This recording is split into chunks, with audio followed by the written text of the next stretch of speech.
Welcome. My name is Jennifer Raye, and in this video I'm going to discuss the yin yoga posture of dragonfly pose and a number of related variations like lateral dragonfly and dragonfly with a twist.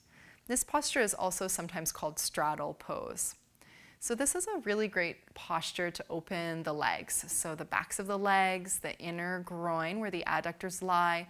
It also sometimes targets the outer hip a little bit where the gallbladder channel runs. And then if you're leaning or rounding forward, it also targets the back body. So the primary meridians that are targeted are the liver and spleen channels, as well as the kidney channel in the inner leg, and then the urinary bladder channel along the back line of the body. So watch the video to learn more. For a posture of dragonfly or straddle, you'll want to begin by bringing the legs wide. And from here, notice that I'm sitting up on something. This is a forward fold, and so sitting up on a bolster, a cushion, or a folded blanket will help to encourage a forward or anterior tilt in the pelvis. This is particularly important if you're working with issues in the lower back. So the tendency is that the adductors or the hamstrings, the inner legs or the backs of the legs, are tight and they pull on the pelvis, creating a posterior tilt in the pelvis. And so over time, this will be irritating for the lower back. So instead, you want to sit up on something to encourage that forward tilt as we go. As you bring the legs nice and wide, you may notice that there's some limitation in the hamstrings. So especially for those of you who have tighter hamstrings, you could bend the legs quite a bit. Some yogis find bending the knees even this much helpful. And then you just work to fold forward from here. Others will find just bending the knees a little bit helpful. And in that case, you may want to experiment with placing support under the legs. So it can be helpful to do something like so. And of course, you would do both sides here. So you would do the same on the other side and then fold forward from here. This can also be helpful if you have a history of hamstring tear at the back of the leg. This way you're supported.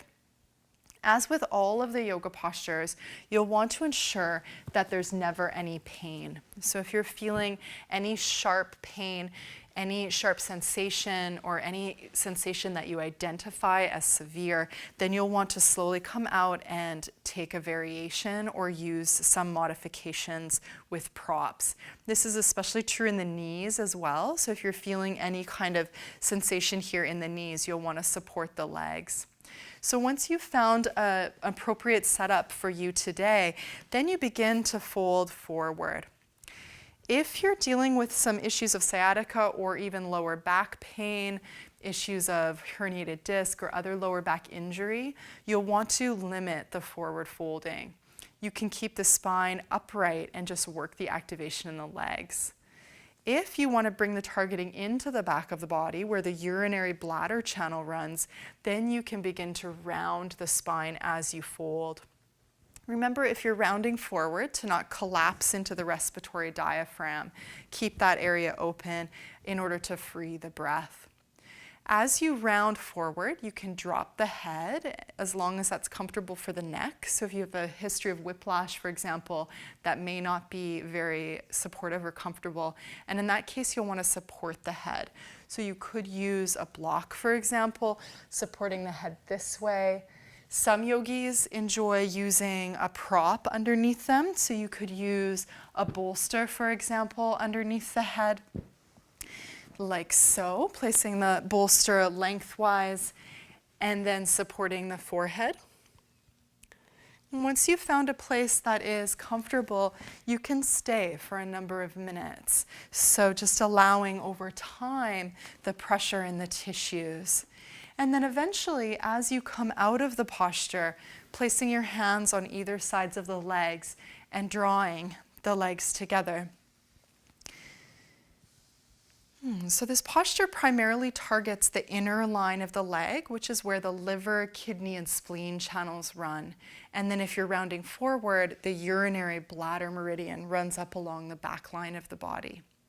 As a counter pose, depending on what you're doing next, you could just place your hands behind you and open the front of the body if you've been folding forward. You could also just bend the knees a little bit and rock the knees to one side and then the other. Now, if this posture is not available to you, especially if you're avoiding forward folds for a number of reasons, it could be helpful to use the wall. And so in that case, you would come around and just lie flat on your back and throw the legs up the wall. And then from here, you take the same shape and you bring the legs wide like so. That way you still get the activation in the inner leg and the outer hip without bringing the lower back into the equation. Some yogis also find it helpful to use a strap here. So you could place a strap just on the outsides of the shins in order to limit the mobility there just a little bit while still encouraging the targeting in the legs. And then same thing here, you could stay for a number of minutes, breathing and releasing and inviting some pressure there into the tissues. A few other options that go along with our dragonfly pose are dragonfly with a twist and lateral dragonfly. So from the dragonfly position with the legs nice and wide, you can turn your body towards one leg and then fold forward. So from here now, I'm targeting more of the spleen and the stomach channels that run up along the front of the abdomen as I twist. You could simply just do a twist here seated directly upright, just turning and facing one leg, or you could turn and then fold forward. And you'll definitely want to check out my other video on half butterfly or half dragonfly in order to find more information about those positions there as you fold forward. Now, as you fold forward, you can once again either round the spine or keep the spine upright. You can let the head hang or support the head, depending on your structure. So as always, you want to use lots of props here to make sure that you're comfortable and supported and not causing any pain in the body. And of course, you'll do both sides in that variation. Lateral dragonfly is a side bend. And so from the wide-legged position, you can just turn the body and side bend. And the first option is to simply just slide the bottom arm alongside the inner leg, turning the abdomen and the belly up towards the sky, broadening the chest.